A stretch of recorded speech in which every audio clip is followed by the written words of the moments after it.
दोस्तों, चढ़ती जवानी और हवस की ये कहानी मध्य प्रदेश के देवास से सामने आई है। यहाँ की रहने वाली नम्रता का पति भरी जवानी में उसे छोड़कर रोजी रोटी की तलाश में गुजरात चला गया। पति के जाने के बाद नम्रता का हरा भरा खेत बंजर पड़ने लगा, एक बूंद पानी के लिए भी तरसने लगा।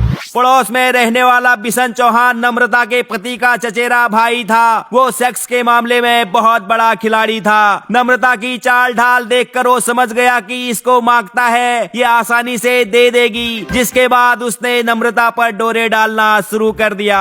जरूरत तो नम्रता को भी थी, लिहाजा उसने खोपचे में आने में देर नहीं लगाई, जिसके बाद ये दोनों रोज रोज चोरी छिपे एकसेट बासेट करने लगे। वैसे तो बिशन चौहान ने अपनी जिंदगी में कई महिलाओं का गेम बजाया था, लेकिन नम्रता का देने का तरीका निराला था, जिस वजह से बिशन चौहान उससे प्यार करने लगा। इन दोनों को करते करते 5 साल बीत चुके थे। किसी को कानू कान खबर नहीं थी, लेकिन एक दिन बिशन के 15 साल के बेटे क्रिस ने इन दोनों को करते हुए देख लिया। अपने अवैध संबंधों का राज खुल जाने के डर से नम्रता ने बिशन से कहा कि क्रिस हमारे बारे में किसी को बता दे, इससे पहले तुम उसे मौत के घाट उतार दो। बिशन ने कहा, तुम टेंशन मत लो, वो किसी को नहीं बताएगा, वो मेरा इकलौता बेटा है, मैं उसे कैसे मार दूं। बिशन ने कहना नहीं माना तो नम्रता गुस्से में वहां से जाते हुए बोली, आज के बाद तुम्हारे लिए मेरे होल के दरवाजे हमेशा हमेशा के लिए बंद हो चुके हैं। इस घटना को 5 दिन बीत चुके थे। एक तरफ बिशन होल के वियोग में तड़प रहा था, तो दूसरी तरफ नम्रता को लगातार अपने अवैध संबंध खुल जाने का डर सता रहा था।